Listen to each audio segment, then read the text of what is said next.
గత ప్రభుత్వంలో ఉన్న నేతలు అధికారుల అండదండలతోనే రేషన్ రీసైక్లింగ్ జరిగిందన్న మంత్రి ఉత్తమ్ కుమార్ రెడ్డి వ్యాఖ్యానించారు. సూర్యాపేట జిల్లా హుజూర్ నగర్లో రేషన్ దుకాణాలను పరిశీలించిన అనంతరం అక్కడ వారితో ఆయన మాట్లాడారు. రేషన్ బియ్యాన్ని చాలా వ్యయంతో ప్రభుత్వం కొనుగోలు చేస్తుందని, ఎవరైనా రీసైక్లింగ్కి పాల్పడితే కఠిన చర్యలు తప్పవని హెచ్చరించారు మంత్రి.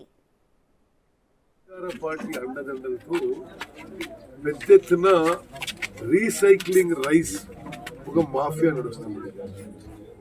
ఇప్పుడు ప్రభుత్వము ఈ బియ్యంని 39 రూపాయలకి పర్ కిలో కొనుగోలు చేస్తున్నది. అది ఇప్పుడు ఈ రేషన్ డీలర్ చెప్పినట్టుగా సగం మంది తింటున్నారు, సగం మంది తినడం లేదు. ఆ సగం మంది దానికి కోళ్ల ఫారాలకి, బీర్ కంపెనీలకి, మిల్లర్ల రీసైక్లింగ్కి జరుగుతున్నది. రేషన్ రైసు ఎవరైనా సరే రీసైక్లింగ్కి పాల్పడితే కఠినమైన చర్యలు ఉంటాయని చెప్పి నేను హెచ్చరిస్తున్నా.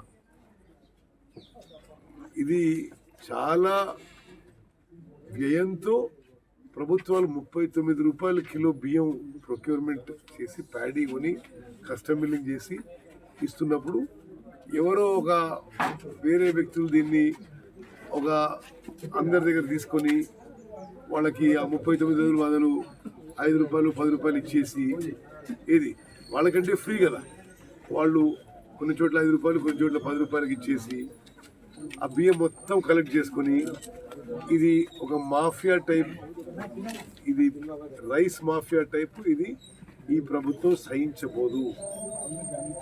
చాలా కఠినమైన చర్యలు తీసుకుంటాము.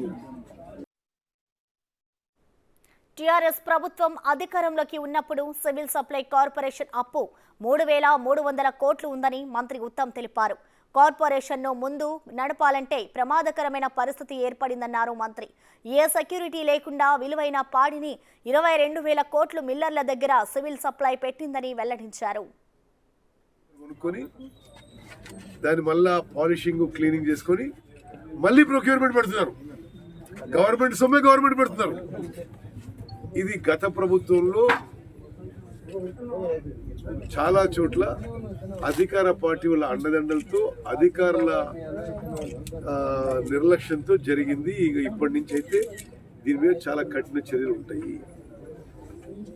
కొన్ని వేరే విషయాలు చెప్పాల్సి వస్తే, మీకు సివిల్ సప్లైస్ కార్పొరేషన్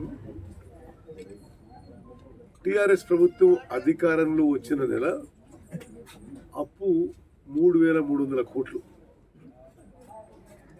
ప్రతి ఏటా రాష్ట్ర ప్రభుత్వం కొంత అమౌంట్ ఇవ్వాలి ఈ రైస్ సబ్సిడీ కింద. ఈ 39 రూపాయల కిలో కొని ఫ్రీగా ఇవ్వడానికి ఆ సబ్సిడీ అమౌంట్, ఆ అమౌంట్ ఇవ్వక రైతుల నుంచి ప్యాడీ ప్రొక్యూర్మెంట్ సెంట్రల్ గవర్నమెంట్ ఇవ్వాలి, వాళ్ళు ఇవ్వక ఇప్పుడు సివిల్ సప్లైస్ కార్పొరేషన్ అప్పు 56,000 కోట్లు అయింది.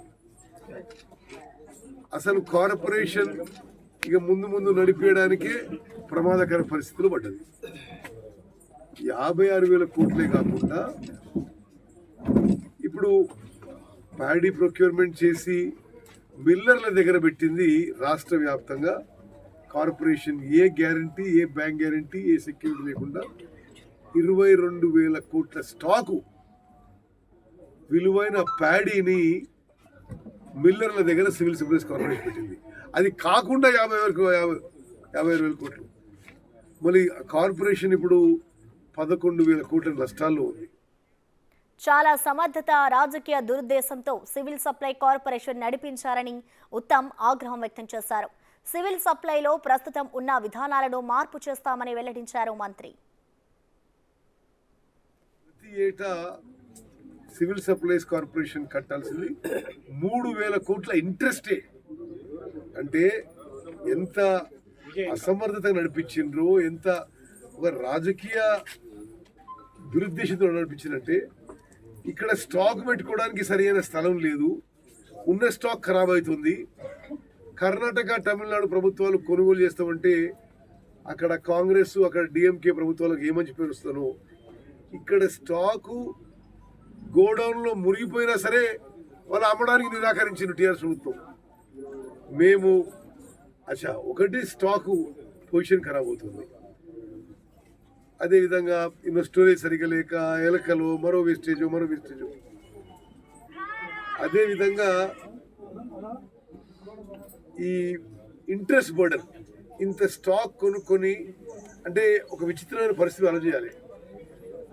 రైతులకేమో బ్యాంకుల నుంచి రుణం తీసుకుంటుంది కార్పొరేషన్, రైతులకి వరికి పైసలు కడుతున్నారు.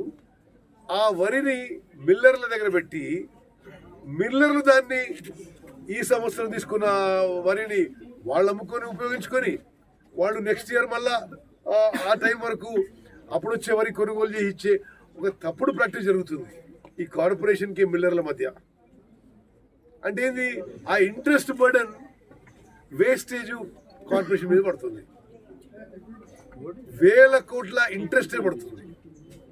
సరి అయిన స్టోరేజ్ స్పేస్ కూడా కల్పించలేదు.